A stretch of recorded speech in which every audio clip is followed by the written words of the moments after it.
Το έθιμο της γουρνοχαράς αναβιώνει σε αρκετά χωριά των Γρεβενών.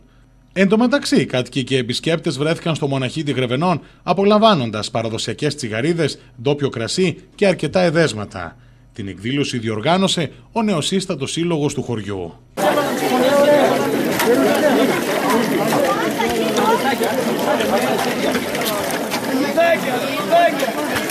Καταρχήν να ευχηθούμε χρόνια πολλά σε όλους, να είναι γεροί και να μας επισκέπτονται στο χωριό μας συνέχεια.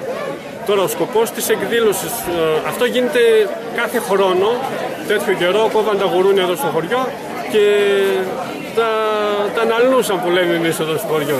Ξαναγίνεται πάλι από την αρχή για να μαζέψουμε τους χωριανούς μας που είναι εκτός του χωριού, στα Γρεβενά, στην Κοζάνη, σε όλα τα διαμερίσματα και τα τοπικά διαμερίσματα. Θέλουμε να έρθουμε πιο κοντά. Κάνουμε κάτι στο χωριό μας εδώ, για το χωριό. Η παράδοση λέει για τον Κόλυντρα. Είναι ανάβουμε στις 12 η ώρα το βράδυ το φανό και μετά, ενώ καίει η φωτιά με τα κέντρα στο καμπαναριό, πηγαίνουν ο κόσμος κάλαντα στα σπίτια του χωριού.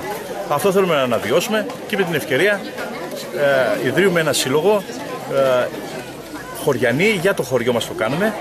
Αναβιώνουμε το έθιμο της τσιγαρίδας εδώ που το βρήκαμε από τους παππούς μας, τους πατεράδες μας και εμείς το συνεχίζουμε.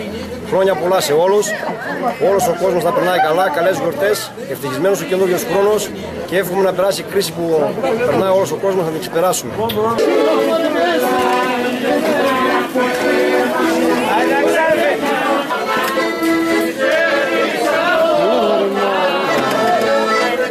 Πρώτα απ' όλα είμαστε σε ένα από τα ψηλότερα και ομορφότερα χωριά των Γρεβενών, με τον καλύτερο πλάτανο και τον βλέπετε, αυτό μπορώ να το πω με βεβαιότητα ότι είναι ο καλύτερος πλάτανος από όλα τα χωριά των Γρεβενών. Συνεχίζουν μια παράδοση της καθιερωμένης τσιγαρίδας και της γουρνοχαράς.